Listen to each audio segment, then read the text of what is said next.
Bonjour et bienvenue à cette table ronde spéciale Journée internationale des femmes et des filles en sciences. Chaque année le 11 février, cette journée instaurée par l'UNESCO met à l'honneur les femmes et les jeunes filles qui font avancer la science et l'innovation à travers le monde. Aujourd'hui, Science de chez nous, le média scientifique ouest-africain engagé pour le développement célèbre cet événement en donnant la parole à deux femmes scientifiques maliennes inspirantes, scientifiques, entrepreneurs, pionnières dans leur domaine. Elles prouvent que les femmes maliennes ont toute leur place dans la recherche, l'innovation et l'entrepreneuriat. Ensemble, nous allons explorer leur parcours, parler des défis qu'elles ont surmontés, de leur réussite et surtout de l'avenir des femmes dans la science au Mali. Bonjour, Madame Tera Aïssata Traoré. Bonjour, M. Bouli. Alors, vous êtes chercheur au programme Fruits et Légumes au Centre de recherche agronomique de Sotuba, chargé de communication et relations externes de l'Association des femmes scientifiques du Mali. Merci d'avoir accepté notre invitation. Merci. Je suis également avec, alors je dirais qu'avec vous, nous parlerons plus des femmes chercheurs au Mali et en quoi est-ce que vous êtes des modèles pour le pays. Madame Diallo Aminata, bonsoir. Alors, j'ai dit bonjour, bonsoir, peu importe. Alors, vous êtes ingénieur agroalimentaire et agroéconomiste, chef d'entreprise agroalimentaire. Vous êtes surtout dans la production de jus, c'est bien ça? Alors, nous allons parler avec vous de défis, de réussites et surtout d'avenir. Alors, mesdames, merci d'être avec nous. La première question est adressée à Madame Tera. Madame Tera, certains pensent encore que la place de la femme est au foyer. Et que si elle va à l'école, c'est surtout pour apprendre à mieux parler et à éduquer ses enfants. En tant que femme chercheur et femme entrepreneur, qu'avez-vous envie de répondre à cela? Okay. Je dirais qu'effectivement, la place de la femme est au foyer parce qu'elle gère le foyer d'une manière extraordinaire.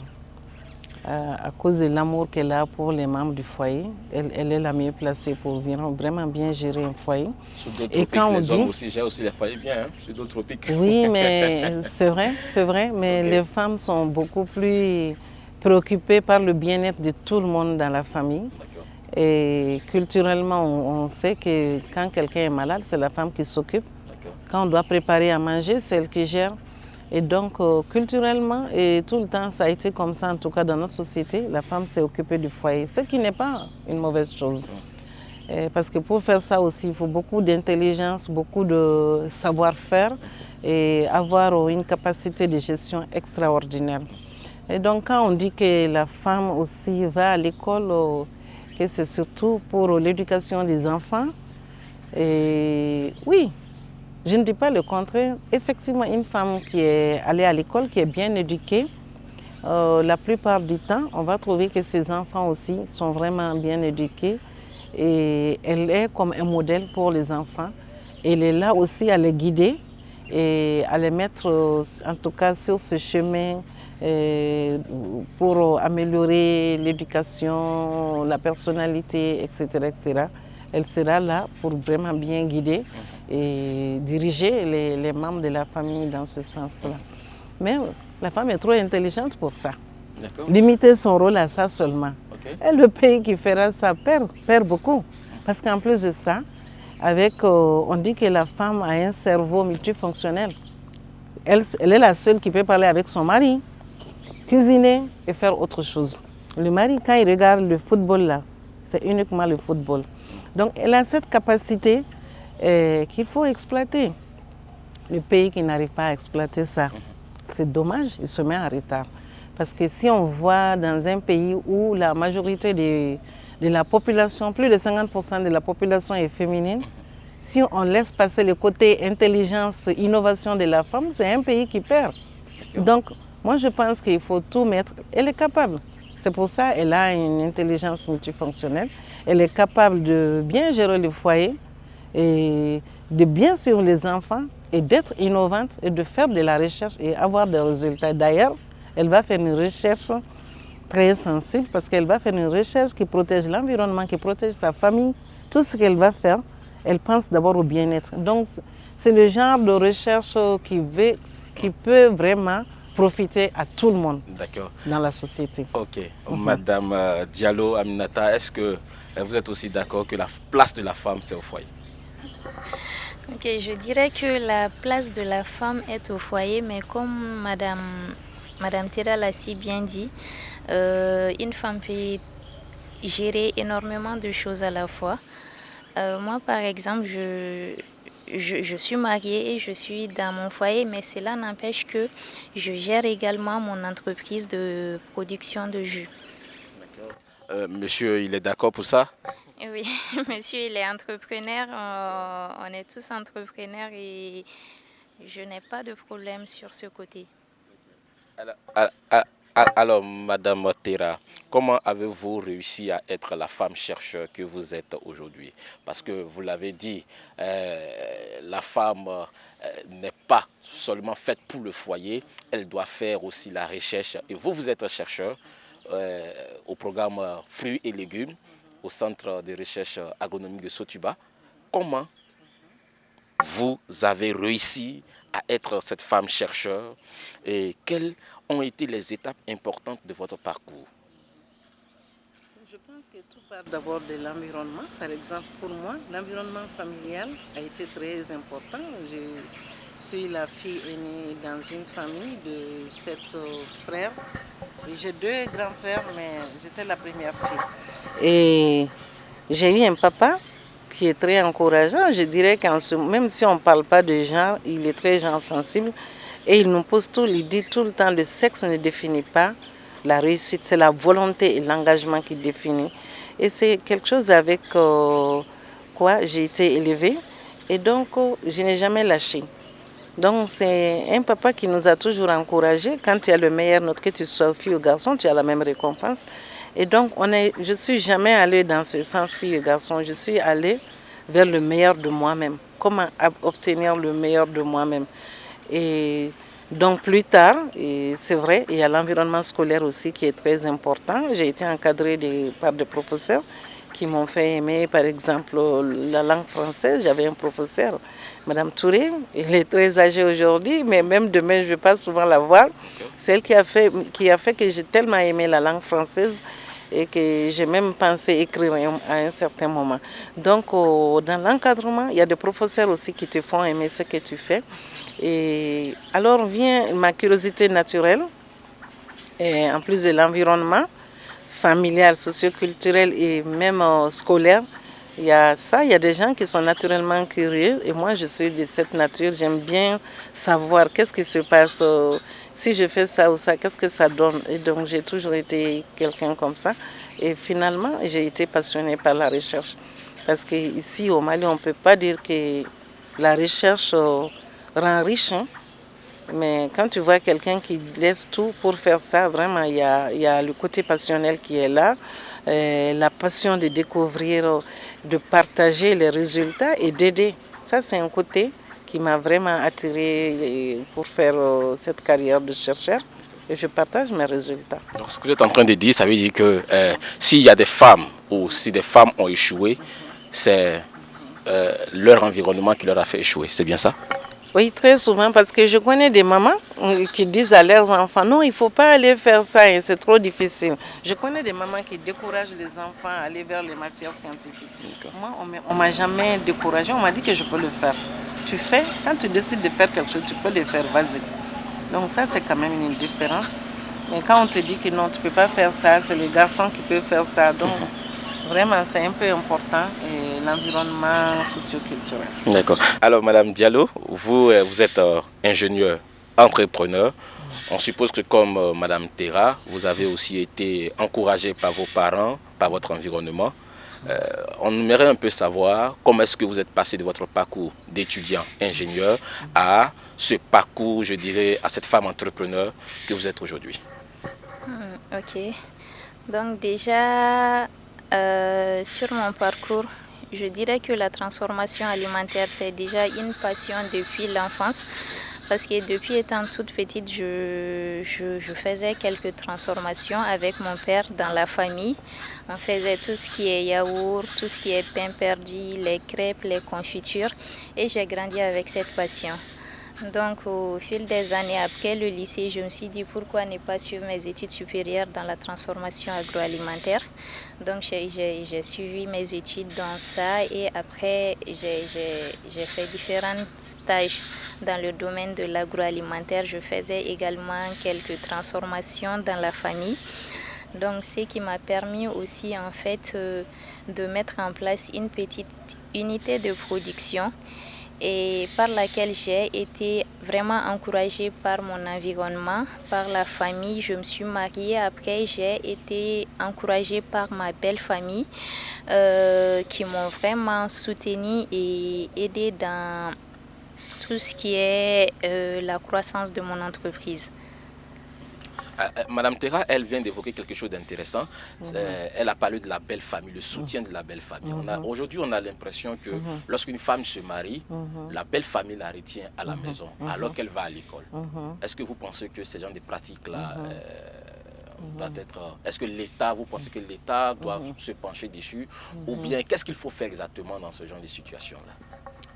Moi, je pense que ça, c'est une question de consensus, c'est-à-dire avant même de se marier, il faut clarifier les bases de toutes les relations, parce qu'on ne peut pas étudier 20 ans et aller se coucher à la maison.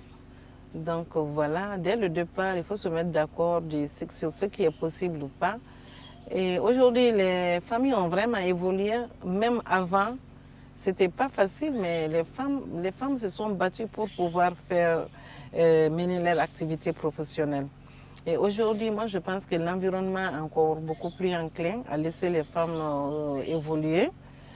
Et du moment que beaucoup de femmes ont montré, ont fait leurs preuves, et on a beaucoup de modèles de femmes qui ont réussi, que ce soit dans l'entrepreneuriat ou dans la recherche, ce qui fait que moi, je trouve qu'aujourd'hui, c'est beaucoup plus facile d'évoluer. Et que normalement, ce ne serait peut-être pas le rôle de l'État de dire il faut faire ça ou pas, mais c'est surtout la société civile qui doit sensibiliser et convaincre les gens que vraiment, une femme qui évolue professionnellement, c'est un atout pour une famille, pour la famille, pour les quartiers et pour le pays. On ne peut pas échapper à ça, quoi. C'est vraiment la voie normale des choses. Là où on est. Vous l'avez dit, il faut un consensus dès le départ. Exactement. Mais souvent, l'amour aussi, ça fait qu'on oublie un peu cet aspect-là. C'est vrai ou faux? C'est vrai. Alors Madame Terra, une femme qui n'a pas eu accès à l'école, a-t-elle encore une chance de faire de la science ou de devenir chercheur? Parce qu'aujourd'hui, on suppose que des femmes vont regarder cette vidéo, elles auront envie de faire comme vous. Mais le problème, c'est qu'elles ne sont pas allées à l'école. Oui. Est-ce qu'elles ont aussi la chance de faire encore la science et de devenir chercheur comme vous? Moi, je trouve que tout le monde est un peu chercheur et scientifique. Comment? Qu'on aille à l'école ou pas. Ok. Quand tu vois nos recettes là, regarde nos recettes là, culinaires. Ce sont les femmes qui ont développé ça. Comment elles ont fait? Elles ne partaient pas à l'école.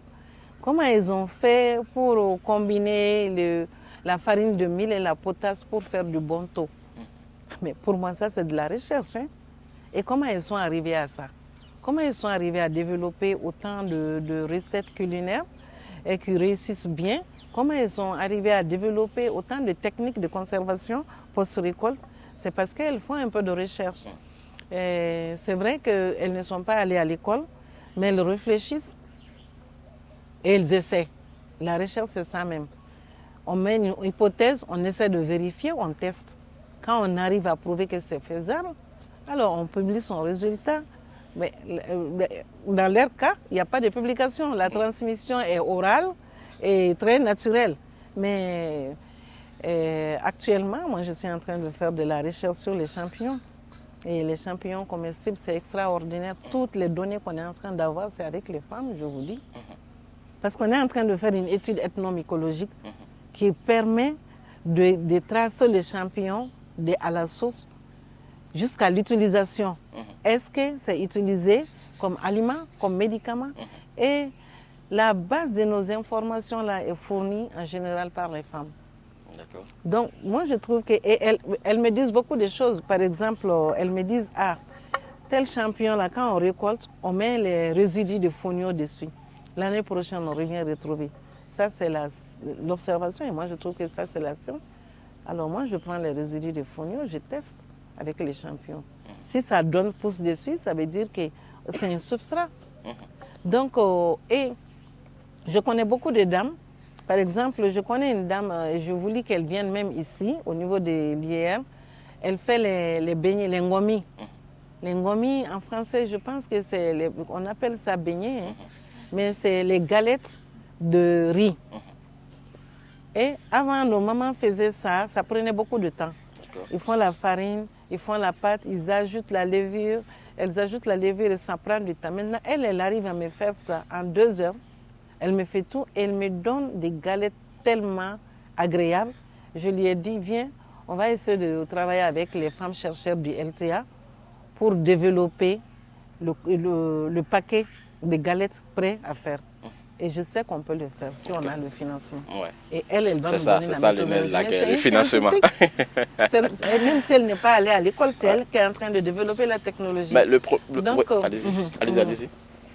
Donc, effectivement, quand on va à l'école, on est lettré, on arrive à écrire, on arrive à publier, on arrive à communiquer. Et que les autres scientifiques qui ne sont pas allés à l'école sont un peu oubliés. Souvent même, on prend leurs résultats qu'on amène parce que on est allé à l'école. Et effectivement, c'est la question que je m'apprêtais à poser parce que souvent, ces femmes-là, lorsqu'elles montrent leurs secrets à d'autres femmes ou à d'autres chercheurs, ces chercheurs-là ne les citent pas en fait. Le droit d'auteur, pourquoi se faire ainsi en fait? Bon, peut-être que là, c'est là des points qui doivent être vraiment discutés au niveau de la recherche, au niveau de l'innovation. D'accord. Et je pense que l'État peut prendre des mesures par rapport à ça. Et il y a déjà des structures, par exemple, il y a une ONG qui travaille sur les innovations paysannes. Et ils le font en conjoint avec les chercheurs. D'accord. On prend les résultats des paysans. Ils ont beaucoup de bons résultats, par exemple, en matière de lutte contre les maladies des volailles, par exemple. Oui. Et donc, ils amènent ça au niveau de la recherche. Les spécialistes, ils travaillent ensemble. Et ils font des publications communes. D'accord. Ça arrive déjà. Ça arrive déjà. Okay. Mais peut-être qu'il faut mettre des lois, des garde-fous en tout cas, pour mieux synchroniser et donner une forme vraiment officielle. Sinon, c'est leur droit d'auteur.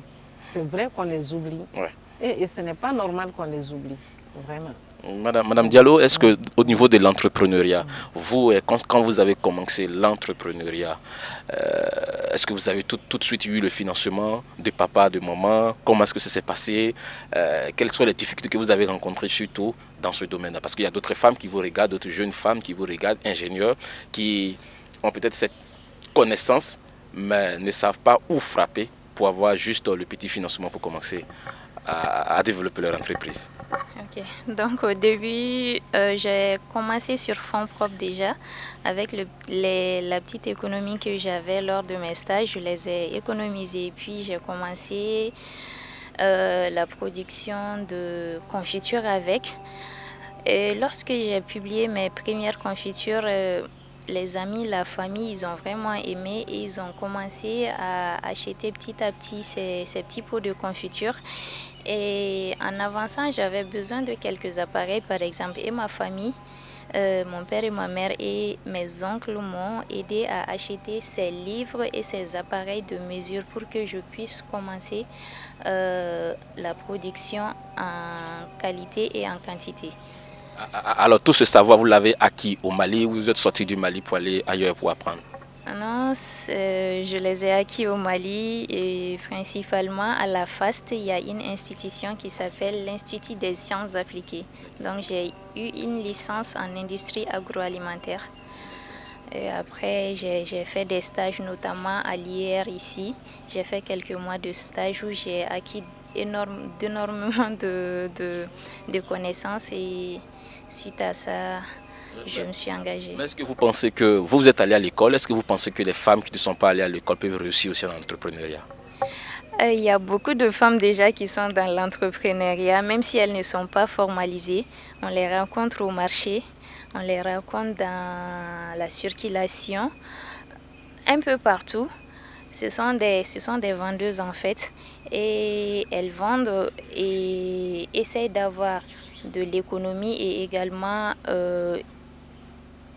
une marge pour elles-mêmes, pour s'occuper d'elles et de leur famille, et également de, comment on dit, d'avoir encore cet argent-là pour le réutiliser et puis faire de nouveaux produits et le vendre.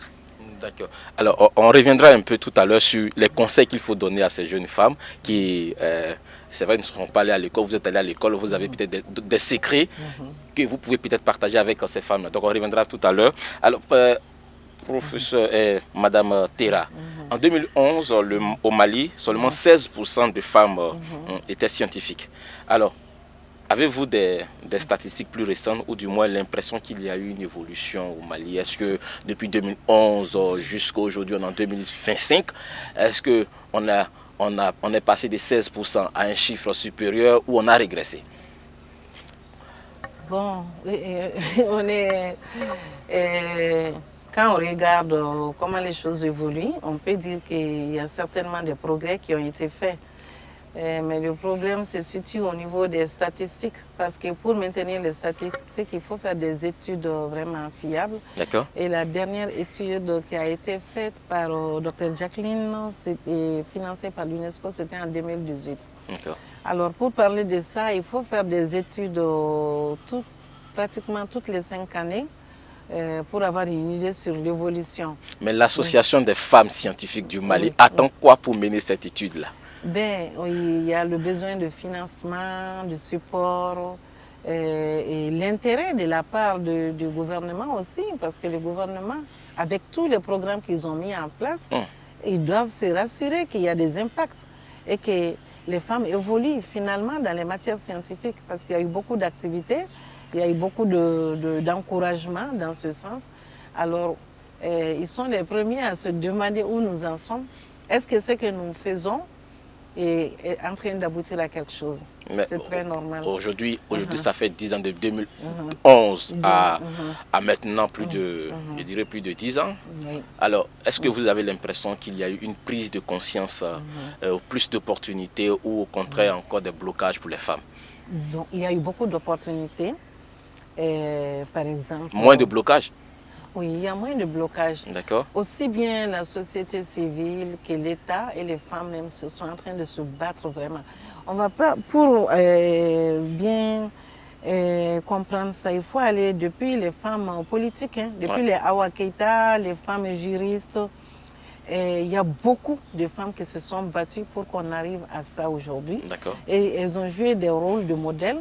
Elles ont déblayé le terrain, même si elles n'étaient pas scientifiques. Elles ont osé. Ouais. Elles ont participé aux activités, elles ont donné la preuve que les femmes peuvent. Et c'est à partir de là que même les femmes dans tous les domaines commencent à émerger et vraiment à prendre un peu le devant.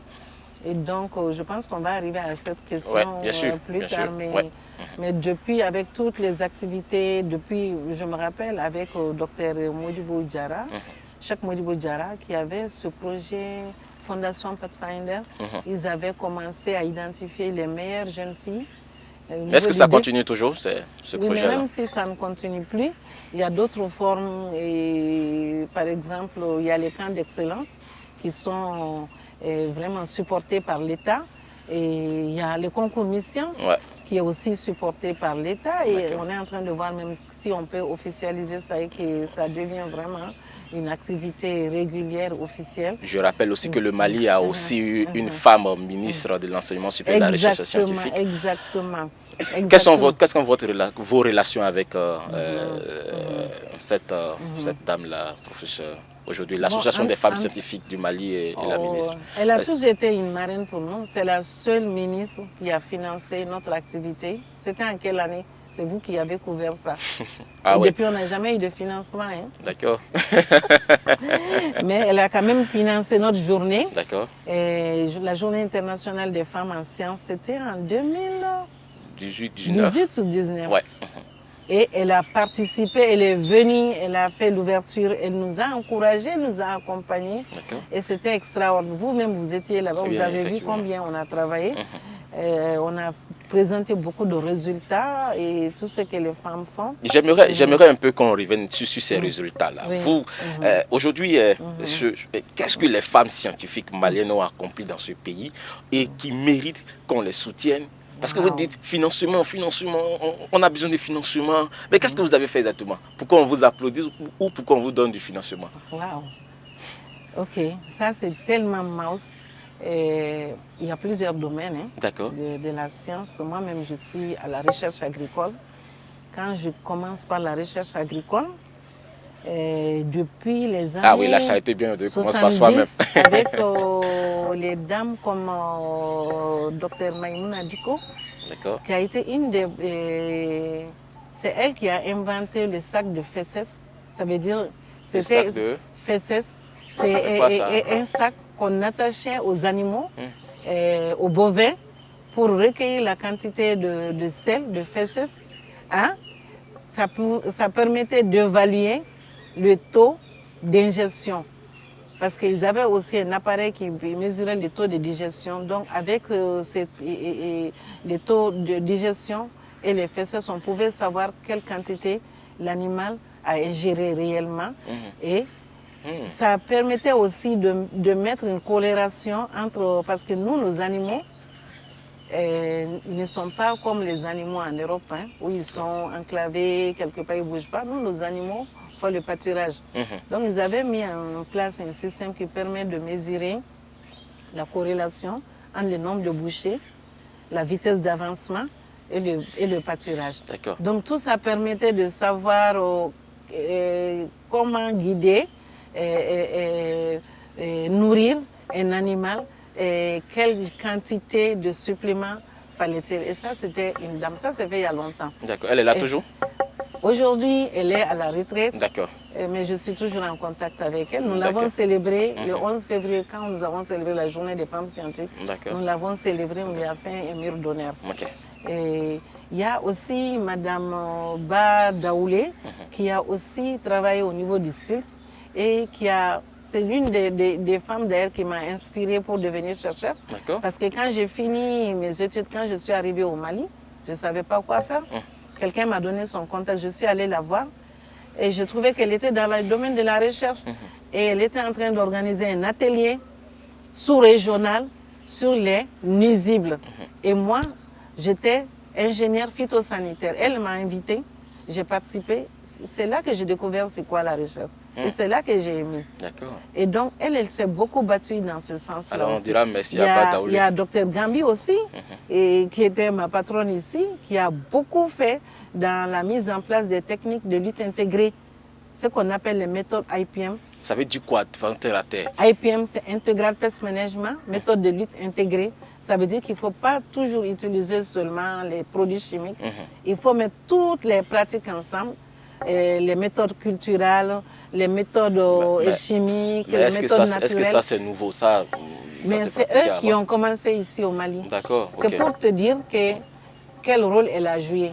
Elle était parmi les gens qui ont introduit ça au Mali. Donc ça c'est un peu l'agriculture. Je vais vers le côté des médecins. Nous avons un professeur Aïssata Traoré, qui est la première femme agrégée en endocrinologie au Mali. Nous avons le professeur Urukia, tout le monde la connaît, avec son cursus. Mais est-ce que ça, c'est pas seulement des titres? Qu'est-ce que vous avez fait exactement? Justement, Urukia, ce qu'elle a fait, Urukia a développé au moins une dizaine de formules médicales qui ont été retenues dans la sous-région. Elle a eu des prix à cause de, par exemple, le sirop Balembo au Sénégal. Au Sénégal. Et ils ont eu quelque chose avec le sirop Balembo aussi, qui a été reconnu, en tout cas mondialement, comme un sirop qui avait un impact vraiment au moment du Covid. Là. Donc, ils ont aussi identifié beaucoup de molécules chimiques qui, aujourd'hui, sont utilisés pour soigner les maladies. Et c'est ce qui est bien parce que ce sont nos produits locaux et ce n'est pas importé. Donc ça, c'est des gens à encourager. D'accord. Parce que la souveraineté, là, ça vient de chez nous. D'accord. Ce n'est pas de l'importation, c'est ce qui est produit chez nous. Et les femmes se battent dans ce domaine-là pour évoluer. Quand je prends Prof Assetou Founié, c'est quand elle a été aussi ministre, elle s'est battue pour faire avancer les jeunes en robotique. Ça, vous le savez. Exactement. Ouais. Et aujourd'hui, c'est la fierté du Mali. Ouais. Et ça, c'est une femme. Ça dit, je peux continuer à citer, il y a professeur Mariam Silla qui a fait pédiatrie première agrégée, et professeur Dougo Safi qui a été major de sa promotion, professeur agrégé en parasito, mais qui sont tous en train de développer des techniques, d'encadrer des filles qui ont fait des publications, des centaines de publications. C'est vrai qu'il faut être scientifique pour voir tout ça. Et toutes ces publications, en général, c'est autour des technologies. Donc, qui ont encadré des centaines d'étudiants aussi, qui aujourd'hui sont en train de développer d'autres technologies. Donc, je peux continuer. Hein. Et la dernière professeure que j'admire beaucoup, c'est qui? C'est professeur Dinkoroma Ina Wologem. Elle est la première femme agrégée, pas femme, hein, la première agrégée en biologie cellulaire dans l'espace CAMES. Wow. Bravo à elle. Ça, c'est la dernière promotion. Et c'est une Malienne. C'est une Malienne, et très jeune femme. Bravo. Donc, les femmes ont... C'est-à-dire, si on les met dans les conditions, les femmes progressent. Parce qu'une femme engagée là, comme chercheur là, elle ne s'arrête pas, elle continue. Voilà, Madame Diallo, vous êtes engagée dans, dans l'entrepreneuriat. Alors,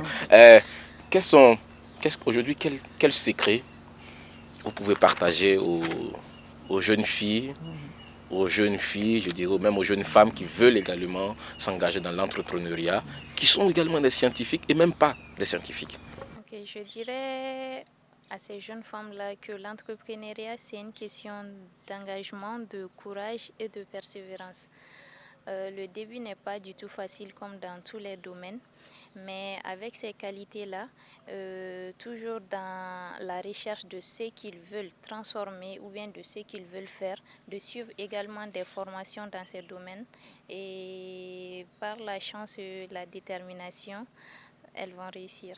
Est-ce qu'une femme qui n'est pas allée à l'école, qui ne sait ni lire ni écrire, peut suivre une formation?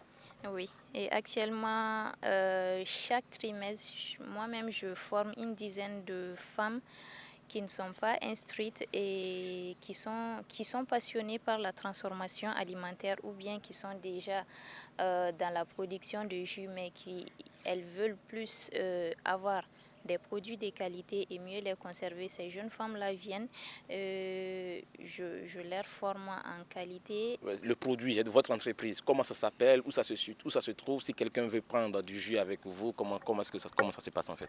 Ok, l'entreprise est déjà à Sotuba, elle s'appelle Artisan. Elle est spécialisée dans la transformation de jus naturels et également nous donnons des formations dans tout ce qui est la production du jus, la transformation des fruits et légumes en conserve, en confiture, en sirop, en pas mal de produits, que ce soit même les séchés ou bien les poudres. Voilà, et nos produits se trouvent dans tous les supermarchés de Bamako et également dans la chaîne de distribution totale. Merci beaucoup, Madame Diallo. Alors, Madame Tera, pour clôturer cette discussion, je vous invite à regarder la caméra et à nous dire ce que nous devons retenir de cette conversation. Quel message vous souhaitez envoyer aux femmes et aux jeunes filles en cette journée internationale des femmes et des filles en sciences? Donc, le message que je souhaite vraiment partager, d'abord pour les femmes chercheurs, je trouve qu'on doit toujours travailler pour nous mettre ensemble. Comme j'ai échangé il n'y a pas longtemps avec le professeur Urukia qui disait qu'elle, en tant que spécialiste en pharmacognosie, elle a besoin de travailler avec toutes les spécialités. Alors nous avons des femmes dans toutes les spécialités et je pense que c'est le lieu de nous mettre ensemble pour nous encourager et chercher ensemble des financements, mettre en place les conditions pour la recherche, il faut des labos, il faut beaucoup de conditions, il faut des visites d'échange, il faut beaucoup de choses. Donc d'abord, si nous-mêmes on est organisés, ça va donner une force. Et on peut même vraiment attirer l'attention de l'État si on est mieux organisé. Et ensuite, nous ne devons pas oublier que nous avons un rôle à jouer, c'est le rôle modèle. Comment attirer d'autres jeunes vers la recherche scientifique ou vers l'entrepreneuriat. Donc, nous devons bien faire. Et nous devons montrer que ce que nous faisons est important pour le pays, pour l'économie, mais même pour nous, même pour notre propre épanouissement professionnel, et que ça vaut la peine de le faire.